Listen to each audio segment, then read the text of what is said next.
अस्सलाम वालेकुम।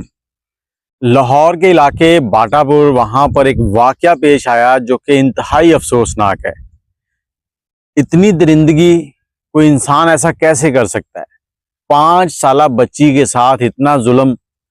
अब आपको मैं बताता हूँ कि ये सारा हुआ कैसे है। बाटापुर के इलाके में एक फैमिली रहती है जिनकी 5 साला बेटी है और बहुत ही प्यारी, और वो माँ बाप के बगैर घर से बाहर नहीं निकलती थी।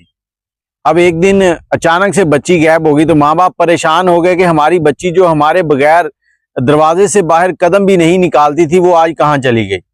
तो उसको ढूंढा गया इधर उधर, साथ गली मोहल्ले में, हमसायों के घर, पार्क में जो नजदीक था, लेकिन बच्ची ना मिली।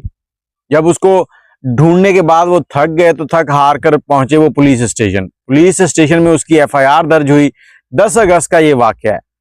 एफआईआर दर्ज होने के बाद उन्होंने बच्ची को ढूंढते रहे। 4 दिन गुजर गए, पुलिस को भी कोई उसकी खबर ना मिली और घर वालों को भी कोई खबर ना मिली। माँ बाप का रो रो कर बुरा हाल था कि 4 दिन बाद एक कॉल मौसूल हुई। उस कॉल में बताया गया कि आपकी बच्ची मिल गई है, हम आपको जल्द उससे मिलवा देंगे। फोन कट गया। वालिदैन बहुत खुश थे कि हमारी बच्ची मिल गई है, हमारी उससे अब मुलाकात हो जाएगी।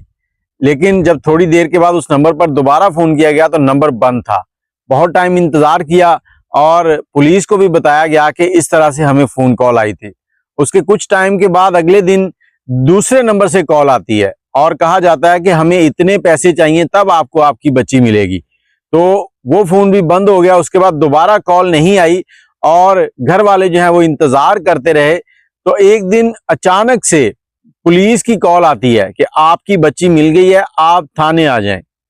अब थाने गए तो वालिदैन बहुत खुश थे जाते वक्त कि हमारी बच्ची मिल गई है, शुक्र है, खुदा का शुक्र अदा कर रहे थे, क्योंकि थाने वालों ने डायरेक्ट वो मामला नहीं बताया जो आगे बीत चुका था।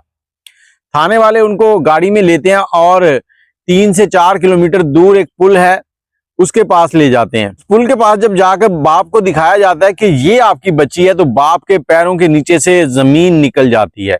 उसके सामने छोटे छोटे टुकड़े हड्डियों के और गोश्त के पड़े थे, जो कि उसके लिए इतने तकलीफ दे थे कि वो बता नहीं सकता कि उस वालिद की क्या कैफियत थी।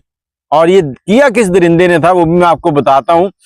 वालिद परेशानी के आलम में अपनी बेटी की छोटी छोटी हड्डियां जो है वो चुन रहा था, और उन हड्डियों के पास जो बच्ची के कपड़े थे वो बिल्कुल सही सलामत थे। अब ये करने वाला कौन था? जब इसकी तहकीकात हुई तो उनके सामने जो घर था, जो उसके वालिद का दोस्त था, काशिफ नामी शख्स, ये वो दरिंदा था जिसने बच्ची को अपने घर ले जाकर पहले रस्सियों से बांध कर रखा, फिर उसके छोटे छोटे टुकड़े किए और टुकड़े करने के बाद उनको जाकर बाल्टी में डालकर उधर जाकर फेंक आया। अब इस शख्स ने ये सब कुछ क्यों किया, क्या वजह बनी, इसकी कोई भी मालूमात अभी तक सामने नहीं आई। तो मेरी ये गुजारिश है कि इदारों से कि इसकी सख्त से सख्त सजा सुनाई जाए इसको, और मैं तो कहता हूं कि सरेआम फांसी पर लटकाया जाए कि उस 4-5 साल की बच्ची के साथ उसका क्या ऐसा मामला था कि उसको इसने कत्ल कर दिया और उसके बाद उसके छोटे छोटे टुकड़े कर दिए। बच्ची के वालिदैन बताते हैं कि ये पूरा घर जो है ये बड़ा नमाजी परहेजी है और बहुत अच्छे लोग हैं दिखने में। हमें इस चीज का गुमान भी नहीं था कि ये ऐसा कर सकते हैं। बाकी जो रिपोर्ट सामने आएगी इंशाल्लाह आपके साथ जरूर शेयर करेंगे।